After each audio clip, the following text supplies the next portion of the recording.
Hey everybody, thank you for joining me in the Dealmaker Series, where I'm interviewing some of the top deal-making professionals here in DFW. My name is James Sackey. Today I am joined by my friend and colleague Daniel Border. He is a partner in the deal advisory practice at Whitley Penn. Daniel, thank you for joining me today. You want to give a quick introduction? Yeah, thanks, James. I appreciate it. Like James mentioned, I'm a practice leader of the deal advisory practice here at Whitley Penn. So, primary focus is mergers and acquisitions and helping buyers and sellers with their transactions.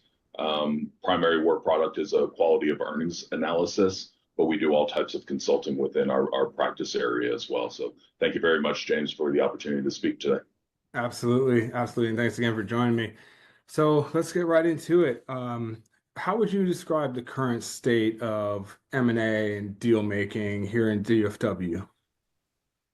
Yeah, it's interesting. It's kind of same as it's always been for the last 10 years. It seems like it's just continues to accelerate, continues to be more and more active.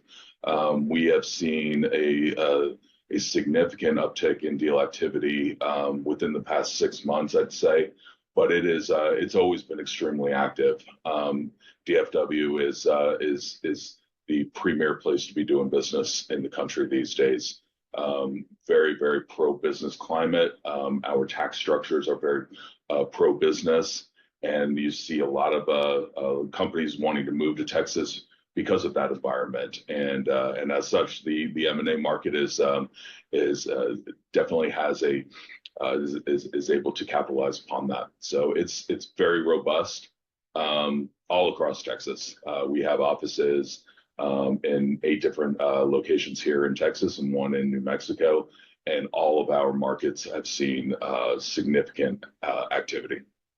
Do you see any, I just kind of want to follow up a little bit on that. Do you see any kind of distinct difference in deal flow or activity or anything like that between Texas and other states?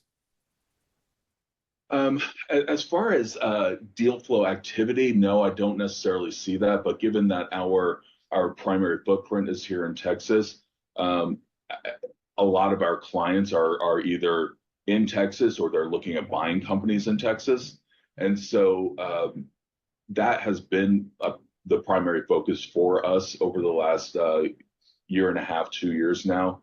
That's not to say that we're not doing deals outside of Texas. It's just that that's our primary focus right now. But I participate in a lot of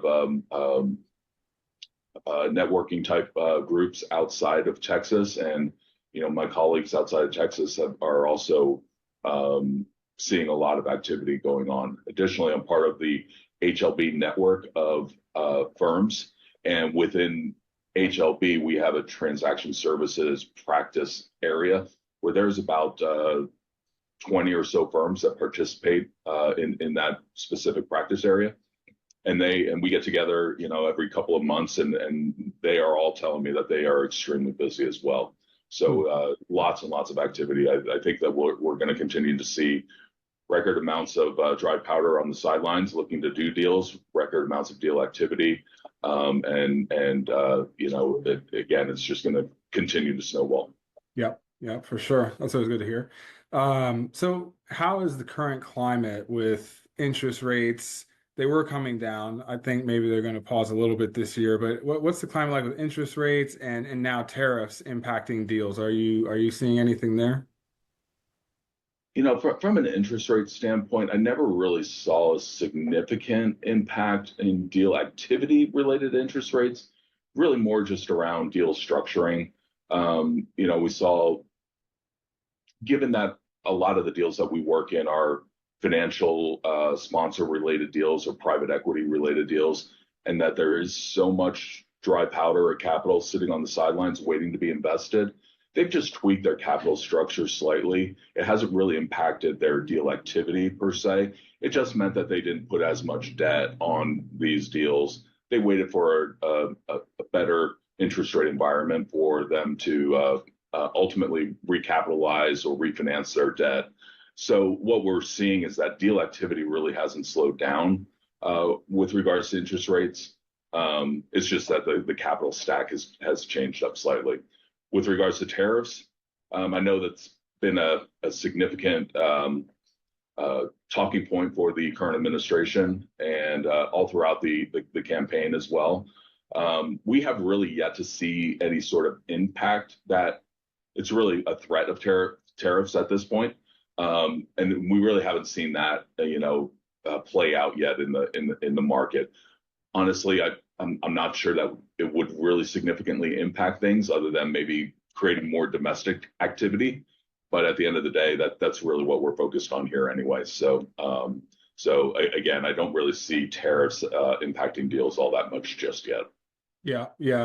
I'm of the same mind. I don't think it's really necessarily hit us yet, but I'm kind of wondering about, are people starting to ask about it? I know it's been a topic of choice for a few of the events I've been attending lately and such. I guess we'll see what kind of happens there. What about industry? What industries are most interesting, or what are you seeing a lot of here lately? Sure.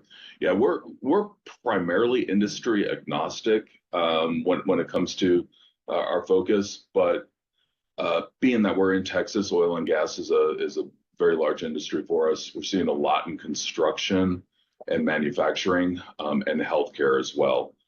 So those are the primary focus areas. But again, we're agnostic when it comes to industries. There's only maybe a few industries that we don't really do a whole lot of activity in.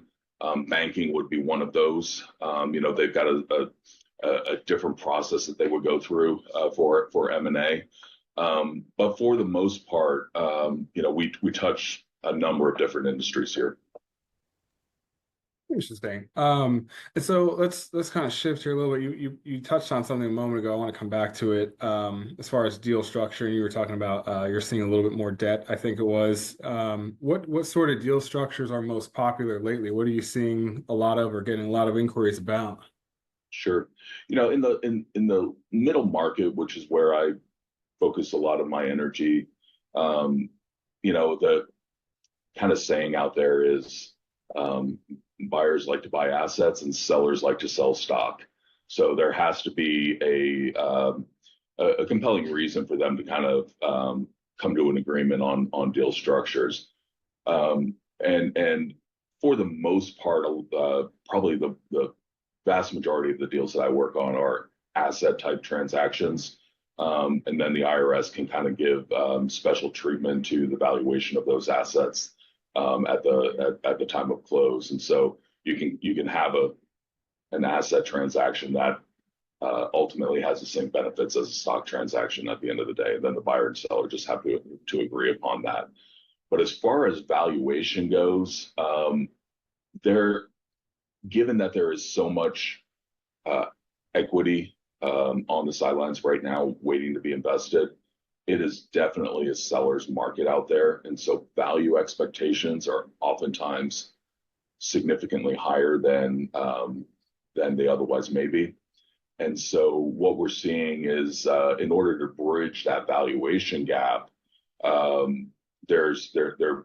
seeing more deals with either seller type financing or earnout type structures where a sizable portion of the purchase price is earned over time after the transaction closes. And that is helping to bridge that valuation gap there. So that is really what we're seeing right now. And that really hasn't changed a whole lot in the last 5 to 7 years. Interesting. And I was going to actually kind of ask what, we've just started the year at the time of this discussion. There's obviously a lot of 2025 left to unfold, but I'm curious, what's your take on, how deal flow might shift or the structure again as these things unfold with tariffs, assuming they actually come down the line, as I'm sure they will at some point, as less of a bargaining tool and probably actual policy. What are your thoughts or feelings around that? I mean, the tariffs are going to increase your cost structure, and then the debate is whether or not you're able to actually pass that off to the consumer at the end of the day. So it could end up being a delta neutral impact, but there could be certain companies that they're not able to pass off 100% of those tariffs off to the customer, and therefore, revenues are going to be not keeping in line with the cost increases. So your margins are going to be squeezed a little bit there. That then in turn creates a valuation issue, especially if companies are being valued off of a multiple of cash flows or adjusted EBITDA. And so in those types of situations, you might see a company have some flat to decreasing EBITDA over the next several years here. And so the environment or the appetite for them to sell has to be something different than just straight cash flows or cash flow opportunities. There might be a personal reason why the business owner needs to or wants to sell, or there may be some other type of synergy that they can capitalize on to bridge that valuation. Yeah, interesting. I've got dozens more questions off of a lot of this. I think maybe we can have an offline conversation, but I think for time we can wrap it up right about there. Daniel, I do appreciate your time today, and I appreciate the insights. I know the audience will as well.